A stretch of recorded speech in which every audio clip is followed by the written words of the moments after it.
যে কোনো মুহূর্তে বাংলাদেশের পরিস্থিতি আরও খারাপ হতে পারে বলে মন্তব্য করেছেন আওয়ামী লীগের সাধারণ সম্পাদক ওবায়দুল কাদের। আজকে তিনি অনুভব করছেন যে বাংলাদেশে এতগুলো মানুষকে হত্যা করার পরে, এতগুলো মানুষকে নির্যাতন করার পরে নিশ্চয়ই বাংলাদেশের মানুষ বসে থাকবে না। বাংলাদেশের মানুষ জেগে উঠবে। বাংলাদেশের প্রত্যেকটি অঞ্চলে এই ফ্যাসিবাদের বিরুদ্ধে আওয়াজ উঠবে। তিনি এখন শঙ্কা প্রকাশ করছেন যে কোনো মুহূর্তে বাংলাদেশে মানুষ ফুঁসে উঠতে পারে। এর চেয়েও ভয়াবহ পরিস্থিতির সম্ভাবনা রয়েছে। যে পরিস্থিতি কয়েকদিন আগে আওয়ামী লীগ দেখেছে তার চেয়েও ভয়াবহ পরিস্থিতির জন্য তিনি প্রস্তুত থাকতে বলেছেন, যে পরিস্থিতিটা নিয়ন্ত্রণহীন হতে পারে। এবং তিনি দোষারোপ করছেন যে ঘাপটি মেরে বসে আছে যারা এই দেশের পরিস্থিতি ওলটপালট করে দিতে চায়, তারা এখন জাস্ট একটু ঘাপটি মেরে বসে আছে।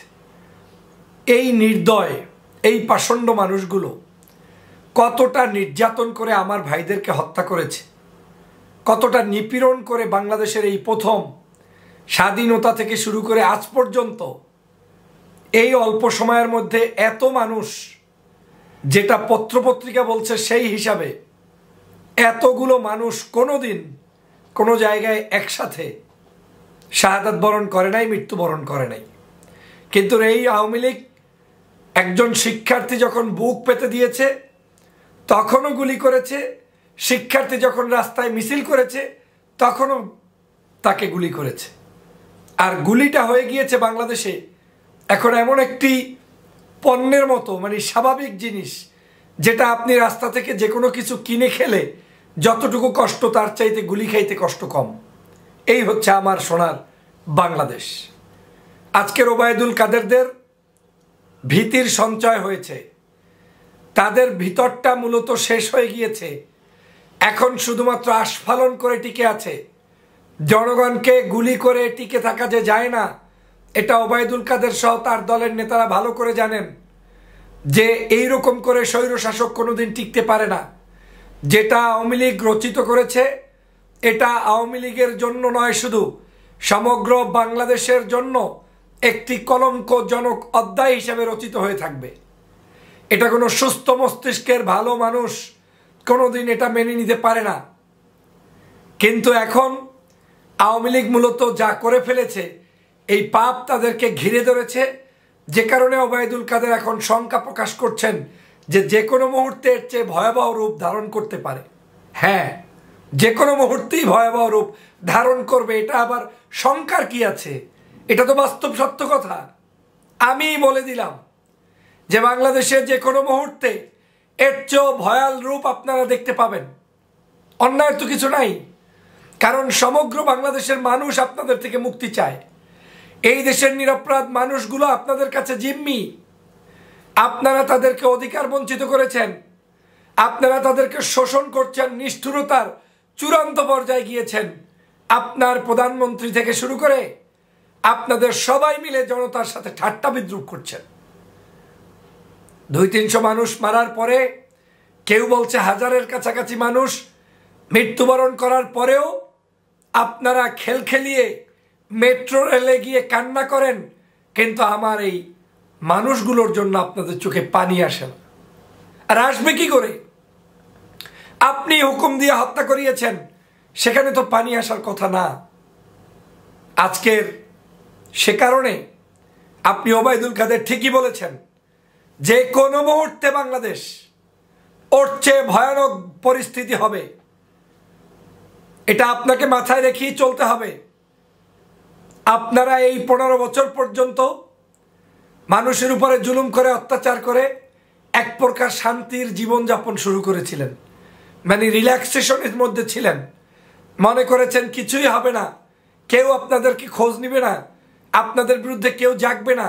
মনে করেছেন যে বয়স্ক মানুষদেরকে তো ফাঁসি টাসি দিয়ে শেষ করে ফেলেছি, ইয়াং জেনারেশন তো নাচানাচির পার্টি আপনার সাথে নাচবে, এই ধারণায় মত্ত ছিলেন। কিন্তু এই ধারণা আপনাদেরকে ধ্বংস করে দিয়েছে। বাংলাদেশের সমগ্র আজকের এই ছাত্র সমাজ জেগেছে, দল মতের ঊর্ধ্বে উঠে সবাই ফ্যাসিবাদের কবল থেকে মুক্তি চায়। আজ এই মুক্তির মিছিল আপনি থামিয়ে রাখতে পারবেন না। কাদের সাহেব, ঘুমানোর জন্য প্রস্তুতি নেন, যতটুকু পারেন আরামায়েশে ঘুমিয়ে নেন। যে কোনো মুহূর্তে আপনাদের ঘুম কেড়ে নিবে এই বাংলার দামাল ছেলেরা। আপনাদের শ্বাস প্রশ্বাস বন্ধ হয়ে যাবে। দামাল ছেলেরা মিছিল নিয়ে যখন আসবে, কম্পন সৃষ্টি করবে, তখন আপনারা চোখে মুখে কিছু দেখতে পাবেন না।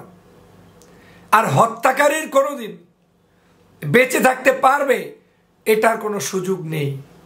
আপনারা আমার সাধারণ শিক্ষার্থীকে গুলি করেছেন, আমার শিক্ষার্থীরা আপনাদেরকে ছাড়বে না, তাতে কোনো দলটল লাগবে না। এই যতগুলো মানুষ হত্যা করেছেন তার বিচারই তো আপনাকে জনগণের কাঠগড়ায় দাঁড় করাতে হবে।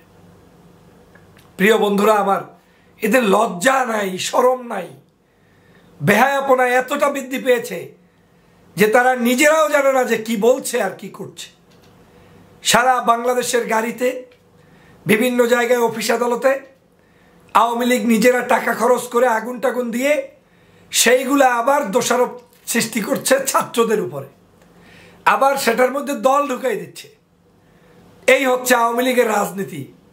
যারা নিজেরাই মিথ্যার উপরে প্রতিষ্ঠিত, যারা নিজেরাই অন্যায়ের উপরে প্রতিষ্ঠিত, যারা সব সময় সকাল সন্ধ্যা মিথ্যা কথা না বললে তাদের ঘুম হয় না, সেই আওয়ামী লীগ আজকের এই অবস্থার সৃষ্টি করেছে। প্রিয় বন্ধুরা আমার, আমি মনে করি বাংলাদেশের সকল ক্ষত যদি মানুষ ভুলে যায়, একটি ক্ষত কোনোদিন ভুলে যাবে না, সেটি হচ্ছে বাংলাদেশের এই ছাত্রদের উপরে বর্বরোচিত হামলা।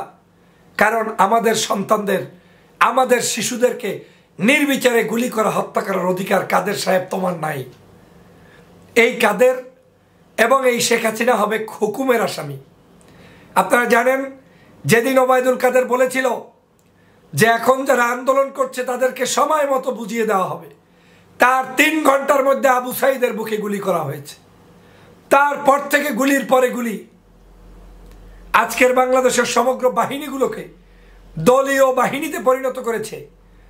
অতএব দেশপ্রেমিক জনগণই দেশকে উদ্ধার করবে এবং দেশপ্রেমিক জনগণই দেশকে উদ্ধারের জন্য ঝাঁপিয়ে পড়বে ইনশাল্লাহ। আর তাই হবে ইনশাল্লাহ, তাই হচ্ছে ইনশাল্লাহ। বাংলাদেশে ওবায়দুল কাদেরের সংখ্যা দ্রুত সম্ভব বাস্তবায়ন হোক, সে প্রত্যাশা আমিও করি। আমি বিশ্বাস করি ওবায়দুল কাদেরের এই আশঙ্কাটা আসলেই সত্য। ওবায়দুল কাদের যেটা চিন্তা করছেন যে এখন সবাই একটু থমথমে আছে, যে কোনো মুহূর্তের চেয়ে ভয়াবহ পরিস্থিতি হবে, এটার জন্যই আমি দোয়া করি। আমি আল্লাহর দ্বারে দোয়া করি কাদেরের এই যে উপলব্ধি, এটা যেন দ্রুত বাস্তবায়ন হয়। কারণ বাংলাদেশের মানুষ ওবায়দুল কাদেরদের দুঃশাসন থেকে মুক্তি চায়, ওবায়দুল কাদেরদের অপশাসন থেকে মুক্তি চায়। অতএব আগামী দিনে যে কোনো মুহূর্তে, যে কোনো ঘন্টায়, যে কোনো দিন বাংলার দামাল ছেলেরা আকাশ বাতাস আলোকিত করে ওদেরকে পরাস্ত করতে পারবে ইনশাল্লাহ। প্রস্তুতি নিন, সময় আমাদের। বাংলাদেশের জনগণের বিজয় হবে। লাশের মিছিল কমিয়ে আনতে হবে, বাংলাদেশের মানুষের স্বাধীনতা ছিনিয়ে আনতে হবে।